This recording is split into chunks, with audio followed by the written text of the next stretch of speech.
What's up, guys? Spin Firearms here, and we have an awesome video tonight. Couple things you rarely ever see me with are SIGs. Obviously, I own the P365, I own it in 380, I own the XL, I own the X, and the X Macro. So I do have SIGs. I used to own a P320, which you could see on the channel. I actually gave it a decent review. But I actually stopped liking the handgun after, all my P365s, or not all of them, I should say, but 3 of them had issues. My P320, I didn't ever have an issue with, but there was always that drop safety concern. Being a father, having a firearm that could potentially go off by itself is just not something I can do. I'm sorry, you just can't. My kids are at waist level. I'm not going to carry something that could potentially do that, regardless if people say it's true, it's not true, it's still not worth it. You know why? Because that doesn't happen to Glocks. You know what else it doesn't happen with? Older SIGs. So today we're going to go through and review 2 of my buddies' older SIGs that I absolutely love. If you ever hear me, people think I just hate all SIGs, and that's not the truth. The truth is I love the good quality SIGs. It's like Ruger.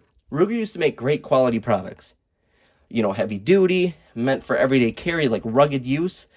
Nowadays, they don't really make that. It's cheap, lightweight, out of spec, except for the LCP Max. The LCP Max is actually a great gun, and the Max 9 is pretty decent. The American series is pretty decent, but the SR series was just flawless. So the same goes for SIG, and I don't have any of the older SIGs, but I do plan on getting some of the older SIGs. And another thing is, I'm going to have an awesome video coming out with Strike Industries parts, right? And we're going to be throwing this optic onto the slide because their optic, takes a Doctor or Venom footprint. And this is the new Sealy, or it's been out a little bit, the Cobra X Pro. Look how heavy duty this thing is. It's actually pretty sick. I'll take it out and show it to you guys for 1 second, and then I know you want me to get on with the video, so we will do that. But I gotta show you this because this is a heavy duty optic. This is built to take a beating. This is built to last. Look at this thing. Look at that. Absolutely sick. Absolutely sick. So here, that's turned up for you guys. So we will be doing a review on that once I get my Strike Industries slide. That's going to be an interesting video because of what that slide has, and I think you guys are going to really like it. Anyways, in front of me, I have the P938, and I believe this is like the Nightwood or Darkwood or something like that edition, which is pretty cool and pretty rare. I'm not sure if they're made anymore, and it does come with 3-dot night sights from Sig, which I'm not the biggest fan of the Sig sights that they sell, or that come on their pistols, but at least they give you night sights on almost every pistol. With Glock, that's non-existent. And in this setup right here, I believe it's 6+1. And this mag right here makes it 7+1. Then over here, we have more of a rare firearm nowadays. And that's the thing. I love older handguns. I love good quality handguns. Right here, I have an HK P250 SK in 40. A beast of a handgun. Meant to last. Meant to take a beating. You know you will never have an issue with that handgun that I'm carrying. Same with something like this. This is the P250 from Sig. 12+1 with the flush mag, 15+1 with the large mag, which we'll touch on. This right here, though, is all double action, and this right here, obviously, is single action. So we got 2 different ends of the spectrum, and on top of that, we have size. 6+1 on the right, 12+1 on the left. But they also play different roles. You can carry either of them. You could potentially pocket carry this, and you could potentially appendix carry this. But generally speaking, they play 2 different roles. And there's a reason for that. Look at the size. First off, the Sig P938. Obviously, we're cleared. We've been cleared for a long time now. We don't mess around with loaded firearms over here. But obviously, you have an ambidextrous safety. It's a 1911 style pistol. And I actually plan on getting a Kimber Micro 9 to compare to this thing. So it's going to be pretty interesting. You have that awesome stainless steel slide, which stainless is my favorite. So I absolutely love this color combo. A little bit of barrel wear, but that means that the handgun's actually being shot. It's being used. Nice wood grips. And yeah, this thing is absolutely sick. And honestly, it's a pocket pistol. Fits in the palm of your hand. And then with this mag, you have, like I said, 7+1. Absolutely beautiful. You want to see that trigger pull? And this is the reason why you would carry something like this. It's small, can go in your pocket. It's lightweight, but crisp, clean.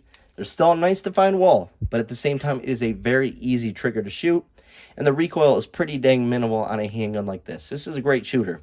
I have plenty of handguns, plenty of them with capacity, Glock 26 sitting right up there, but at the same time, I do like light firearms. I like smaller firearms. I like something you can just throw in the pocket, or a backup pistol.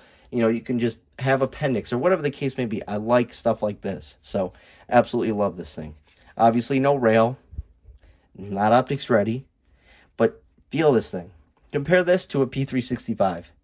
Imagine if they made the P938 with capacity of a P365. That would be a solid handgun.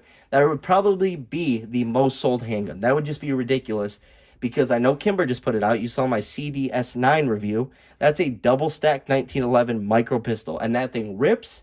It has capacity, and it's beautiful looking. Same could happen to this. If they made this like a P365 with capacity, it would be absolutely unreal, and it would be a great selling handgun, because this thing absolutely rips and has a really, really nice trigger on it. Then over here, we're back to the polymer handgun, but hammer fired, obviously. And what's interesting is if you look at a P320, you see the same cutout, but you see a plate in there instead. That's because that's what this was supposed to be, but striker fired. And in my opinion, that's where they messed up. They should have never went to the FCU in that style. The FCU is a great design, but it's also over-engineered. Glock is so simple, it just makes you wonder why they wouldn't do something like that. Something so simple, effective, doesn't go off by itself, easy to clean, easy to maintain, easy to take apart and put back together. That's the benefit of Glock. And a lot of people hate on it, but it just is what it is. It's simplicity. The FCUs are great, but they're also a pain in the butt if you ever have to take it down and mess with it. It just is what it is. It takes way longer than it should. You know, you get mad while doing it. It's crazy, right? But this is what they should have done. Even the P320 should have stayed hammer fired, but obviously single action, double action, potentially, right? Just like this right here. My HK, obviously clear, single action, decocker. Imagine this with like this, and all these P320 variants they could put out, you know, that were a little different, or make it striker fired. It doesn't really matter. They just needed to do something a little different, and they would never be having these problems right now.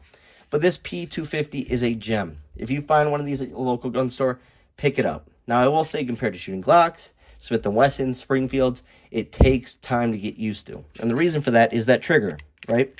Obviously, we're cleared. Here's what the mag looks like. It's light. It's like 4 pounds, maybe 3.5. But obviously, you need that long trigger pull. Reset is going to be long as well. So it's going to take time to get used to a handgun like this. In terms of safety and self-defense, it's a great trigger. But at the same time, it's a little harder to shoot fast. And I'm just being honest with you guys. Versus something that can go into single action after that first shot, right? Right here, we have that double action trigger pull. I would say the double action on this Sig is better than on my HK. But the benefit of this is your next trigger pull. Much shorter, much less of a chance of short stroking it. Just a better overall chance. But like I said, this is a great trigger. You can shoot it well. You just have to get used to it. If you're used to regular striker fire triggers, this is going to take some getting used to. Sights wise, I think they are those same Sig sights. Maybe not. They might just be the whites. Or the tritium might be out from them being so old. I think tritium lasts like 7 to 10 years in these sights. Overall, doesn't matter. Great handgun. 12+1 in this setup. And I will show you it compared to a Glock 26. So if you ever see one, you might want to pick one up. Obviously, this mag is a little bit longer than what it typically is. But 10+1 on the right, 12+1 on the left. So they're very similar in capacity if I would give you, the OEM 12-rounder or with the Henning Group base plate or the Strike Industries base plate. And then over here, we have the 15-round mag, which I think he should get a grip sleeve for it, and that would be absolutely sick. As a backup mag, boom, fills the gaps, and you're good to go. Overall, an awesome handgun. I love stuff like this. I like older handguns like this. Just like cars, they don't make them like they used to. Cars used to be able to take a crash. Why do you think car accidents are so many deaths nowadays? It's because the cars aren't made the same. The cars back in the day were tanks and they would protect you. Nowadays, they just fall apart. They're made with cheap materials. They're outsourced, right? So stuff like this is a gem. And if you come across something like this, yes, it's not optics ready. Boo-hoo. Yes, there's no rail. Whatever. This thing is absolutely sick. It's one of those subcompacts that's just in the middle of the pack and a really, really nice handgun. Overall, 2 awesome Sigs. If I had these, and this is all I had for concealed carry, I'd be completely happy. I could carry these two handguns the rest of my life. Yes, obviously I like a 26, a Hellcat, stuff like that. But at the same time, these are great handguns. And I do plan on adding more handguns to my Sig collection because I would like the good Sigs. And these are a representation of what the good Sigs actually are. So two great handguns. We got the P250 over here and the P938. Let me know your thoughts in the comments. Thanks for watching.